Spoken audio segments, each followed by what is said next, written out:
Eyes are glued to the skies in Nevada and across the country.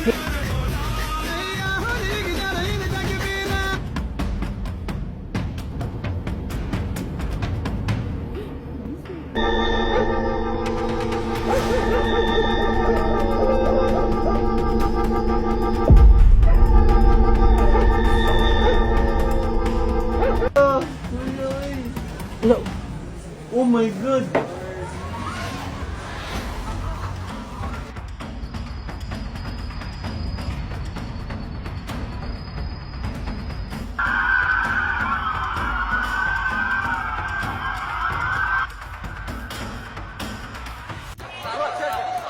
تهديد أجنبي أم غزو فضائي؟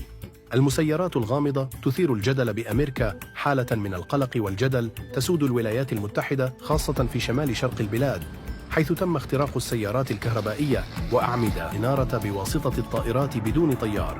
هل من الممكن أن تقوم طائرات UAP بدون طيار باختبار النبضات الكهرومغناطيسية القادرة على اختراق أي شيء، حيث لا تزال مسيرات مجهولة تظهر في السماء في ظل عدم وجود نفسيرات واضحة من السلطات الفيدرالية لهذه الظاهرة؟ Waynesboro, Virginia. I see it. Way? Did we find a UFO? I don't. It's coming down. Maybe a balloon can do that. I don't see it anymore.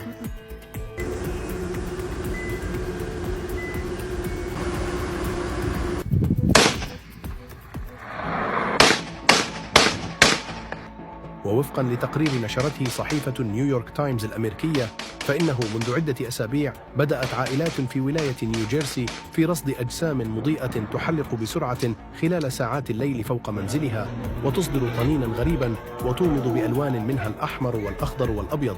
الأمر أشبه بالغزو، وخلال الساعات الماضية ولأول مرة حيث بدأ الأمريكيون بمحاولة إسقاط الأجسام الطائرة باستخدام الأسلحة الصغيرة، كذلك حلقت طائرات بدون طيار غامضة ومجهولة تم تصويرها فوق مبنى الكابيتول الأمريكي في واشنطن. Look at them, they're fighting. That's crazy.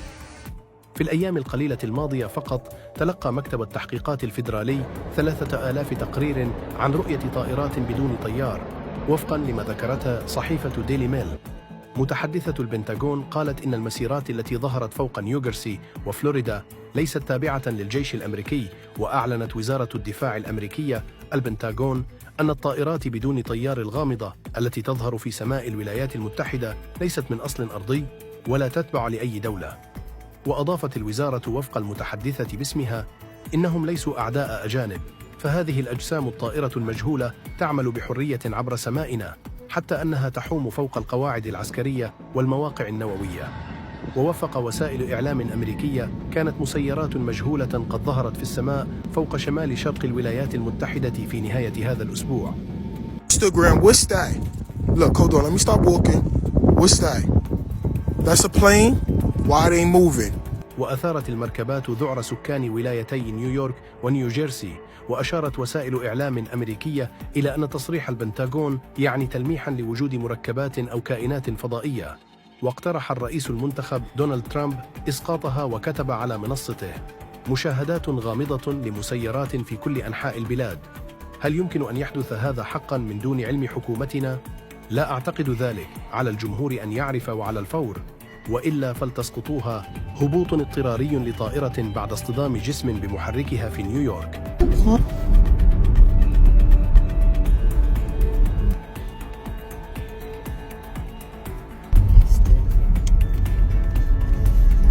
It's a red light and then there's a big bright light. They're absorbing around it. I know, Aleph. حيث اضطرت طائرة للقيام بهبوط اضطراري بعد إقلاعها من مطار نيويورك.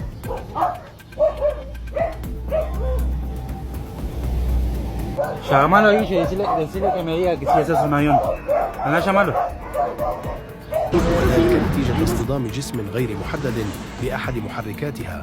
تعامل الطاقم مع الموقف بسرعة واحترافية، مما أدى إلى عودة الطائرة بسلام إلى المطار. يجري حاليا التحقيق لمعرفة طبيعة الجسم المتسبب في الحادث، ولم تسجل أي إصابات بين الركاب. طلبت سلطات الولايات من البيت الأبيض إرسال تعزيزات أمنية إضافية لدعم الجهود المحلية في التعامل مع الوضع الراهن. يأتي هذا الطلب في ظل تصاعد التحديات الأمنية لضمان استقرار الأوضاع وحماية المواطنين. أفاد شهود عيان أن الجسم يقع على مسافة تقارب 450 متراً، ويقدر طوله ما بين 5 إلى 8 أمتار، أي بحجم سيارة أو سيارتين تقريباً. يظهر الجسم وهو يتباطأ أثناء هبوطه مع دوران تدريجي نحو الأعلى، ما يعطي انطباعاً بأنه تحت سيطرة معينة.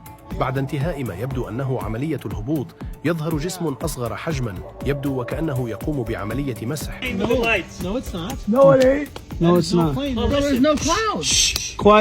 Look at it on the camera. وفي إحدى المراحل يتعرض الجسم لنبضة طاقة أو ضوء، مما يسبب تأثيراً على الأشجار والأراضي المحيطة به. وفي نيوبورج، نيويورك، وولمارت تضيء جميع أنوارها.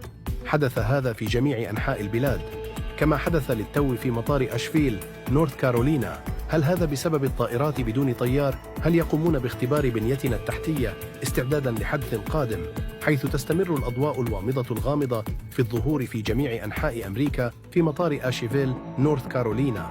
وهذه لقطات جديدة من فرجينيا. أفاد 50 جندياً من مشاة البحرية الأمريكية عن مواجهة غير عادية مع أجسام طائرة مجهولة، ما أثار موجة من التساؤلات والدهشة حول طبيعة هذه الظاهرة الغامضة. ما الذي رأوه بالتحديد؟ هل كان ما شهدوه مجرد ظاهرة طبيعية غير مفهومة؟ أم أن الأمر يتجاوز ذلك ليكون دليلاً قاطعاً على وجود شيء غير عادي بالفعل؟ الأحداث المذهلة التي رواها الجنود تركت المجال مفتوحاً، وأثارت المزيد من الأسئلة حول طبيعة هذه الأجسام الغريبة والهدف من ظهورها. أفاد شهود عيان قبل بضع ساعات أرسل سرب المقاتلات 4 طائرات مقاتلة من طراز F-16، وذلك حوالي 15 دقيقة خارج أتلانتيك سيتي في نيوجيرسي. بعد بضع دقائق لاحظنا كرة متوهجة شديدة السطوع في السماء، كانت تتحرك ببطء، وبعد حوالي 10 دقائق بدأت تتحرك في الاتجاه المعاكس. ربما كانت على ارتفاع حوالي 25,000 قدم، وكانت مرئية لمدة 1.5 ساعة تقريبا قبل أن نفقدها من بصرنا. اعتدت العمل على الطائرات في القوات الجوية، وأعرف أيضا الكثير عن الطائرات بدون طيار. يمكنني أن أقول بثقة أن هذا الجسم المتوهج لم يكن أيا منهما. ما الذي يحدث هنا في نيوجيرسي؟ والطائرات كانت بحجم السيارة فوق ولاية نيوجيرسي الأمريكية في مشهد آثار الذعر في قلوب السكان. حاول المسؤولون في الولاية طمأنة المواطنين، لكن الظاهرة ما تزال مستمرة، حتى أن إحدى العائلات تحدثت عن أحداث غريبة تحدث معهم مع استمرار تحليق هذه الطائرات، أبرزها أنها غيرت الوقت على ساعة سيارتهم وفقاً لما نقلته صحيفة الديلي ميل البريطانية. وفق تقرير الصحيفة البريطانية عن الأجسام الغامضة التي تثير الرعب في سماء ولاية نيوجيرسي، بدأ السكان يشتكون من أمور غريبة، إذ قالت عائلة من سكان مقاطعة موريس إنهم كانوا يتتبعون أحد هذه الأجسام الطائرة المجهولة في السماء من داخل سيارتهم، فقط لتجربة التأثير الغريب على إلكترونيات سيارتهم، حيث كانت المركبة تحوم فوقهم في الوقت نفسه. أصدرت سلطات القانون المحلية في مقاطعة موريس بياناً يؤكد أنه لا يوجد تهديد معروف للسلامة العامة في هذا الوقت. كما أصدرت إدارة الطيران الفيدرالية FAA حظراً على رحلات الطائرات بدون طيار فوق المناطق الحساسة في الولاية. وصف مكتب التحقيقات الفيدرالي المشاهدات بأنها طائرات بدون طيار محتملة أو طائرة ذات أجنحة محتملة في إطار جهوده للوصول إلى حقيقة الرحلات الليلية. لا تزال التحقيقات التي تجريها السلطات عن طبيعة هذه الأجسام ومصدرها مستمرة. انتقلت إلى وسائل التواصل الاجتماعي، حيث تبادل عشرات الآلاف من الأمريكيين النظريات عن هذا الغموض الذي يحوم في السماء بهذه الأجسام الطائرة. وقد رجح بعض المتابعين أن هذه الأجسام قد تكون مركبات فضائية من خارج كوكب الأرض.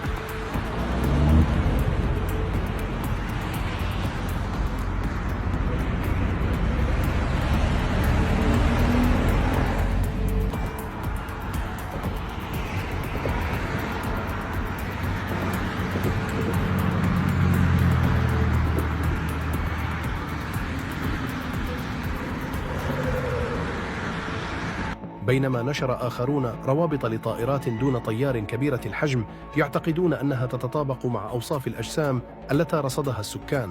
ورغم تأكيد السلطات الفيدرالية عدم وجود أي نشاط إجرامي أو أجنبي في هذا الصدد، فإن انتشار مقاطع فيديو لأجهزة مضيئة تحلق في سماء منطقة نيويورك ونيوجيرسي لا يزال يثير القلق.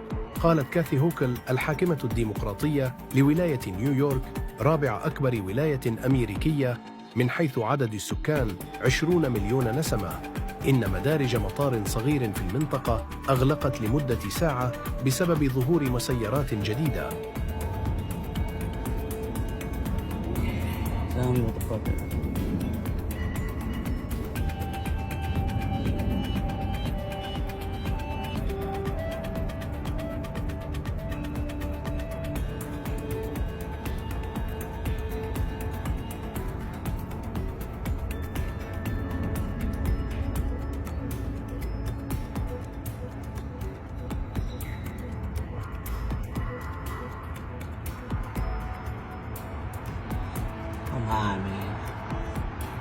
أصدرت وكالة الطيران الفيدرالية الأمريكية حظراً على عمليات الطائرات بدون طيار الدرونز في عدة مناطق في ولاية نيوجيرسي، وذلك حتى 17 من يناير المقبل، ما لم يتم منح المشغلين إذناً خاصاً من الحكومة بسبب أسباب أمنية خاصة. وتشمل المناطق التي تم فرض الحظر عليها هاملتون، بريدجوتر، سيدار جروف، نورث برونزويك، ميتوتشين، إيفشام، كامدن، غلوستر سيتي، ويست هامبتون، ساوث برونزويك، إديسون، برانشبورغ، سيوارين، جيرسي سيتي، هاريسون، إليزابيث، بايون، وينسلو، بورلينغتون، كليفتون، هانكوكس بريدج وكيرني.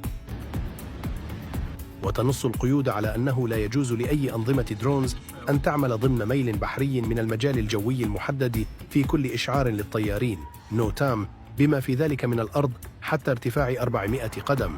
يسمح للطائرات بدون طيار الترفيهية بالعمل حتى ارتفاع 400 قدم بموجب قواعد إدارة الطيران الفيدرالية. وقال إشعار نوتام إن الحكومة قد تستخدم القوة المميتة ضد الطائرات بدون طيار إذا شكلت تهديداً أمنياً وشيكاً، كما يمكن اعتراض الطيارين الذين يفشلون في الالتزام بهذه القيود واحتجازهم واستجوابهم من قبل سلطات إنفاذ القانون الأمن. كما قالت وكالة الطيران الفيدرالية إنها قد تتخذ أيضاً إجراءات إدارية بما في ذلك فرض عقوبات مدنية وتعليق أو إلغاء شهادات المشغلين، فضلاً عن ملاحقة التهم الجنائية.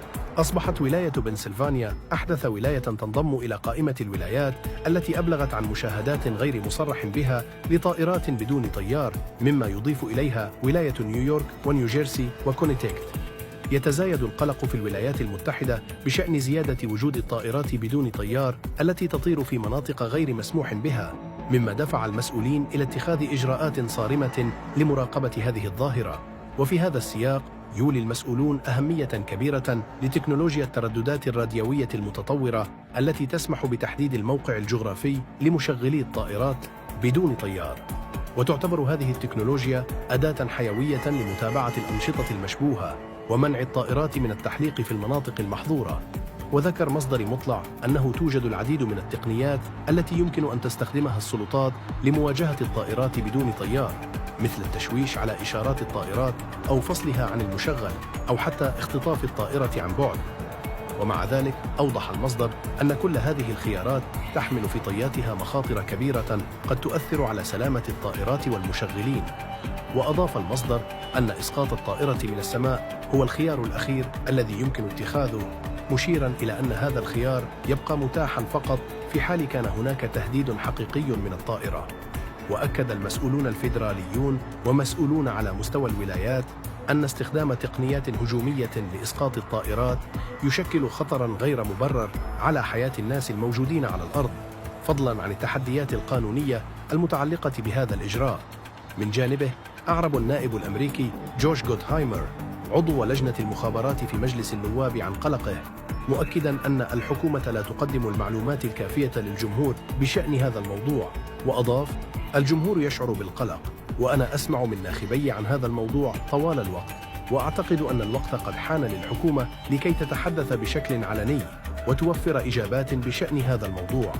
وفي نفس السياق انتقدت النائب الجمهورية نيكول ماليوتاكيس الوضع قائلة إن ما يحدث شائن، وأكدت أنه يجب أن نعرف من هو مشغل الطائرات بدون طيار وما هي الأغراض التي تحلق من أجلها. كما انضمت ماليوتاكيس إلى رئيس بلدية ستاتن آيلاند بورو فيتو فوسيلا في الدعوة للحصول على إجابات واضحة من السلطات المختصة بشأن هذه المسألة المثيرة للجدل. أما في الأرجنتين فقد أثارت ظاهرة غامضة اهتمام السكان والباحثين، حيث شوهد جسم مضيء في السماء يصدر أصواتا غريبة ويطلق موجة من الطاقة بشكل غير مألوف. وفقا للتقارير المحلية ظهر هذا الجسم اللامع في سماء البلاد فجأة، مما أثار حالة من الدهشة والتساؤلات بين شهود العيان. وصف الشهود الجسم بأنه يتحرك بطريقة غير معتادة مع وميض قوي يضيء السماء المحيطة، كما أشار البعض إلى أنهم شعروا بتغير في الهواء المحيط وكأن موجات طاقة غامضة تؤثر على البيئة. العلماء والخبراء لم يقدموا تفسيرا قاطعا بعد، ما ترك المجال مفتوحا للتكهنات. تساؤلات عديدة أثيرت حول هذه الظاهرة، حيث يرى البعض أنها قد تكون جزءا من تجربة تكنولوجية متقدمة، بينما يعتقد آخرون أنها قد تحمل دلالات تتعلق بالكائنات الفضائية أو نشاطات كونية غير معروفة. في حين يبقى الغموض يحيط بالأمر، يتواصل البحث والتحقيق لتحديد ماهية هذا الجسم وأصله.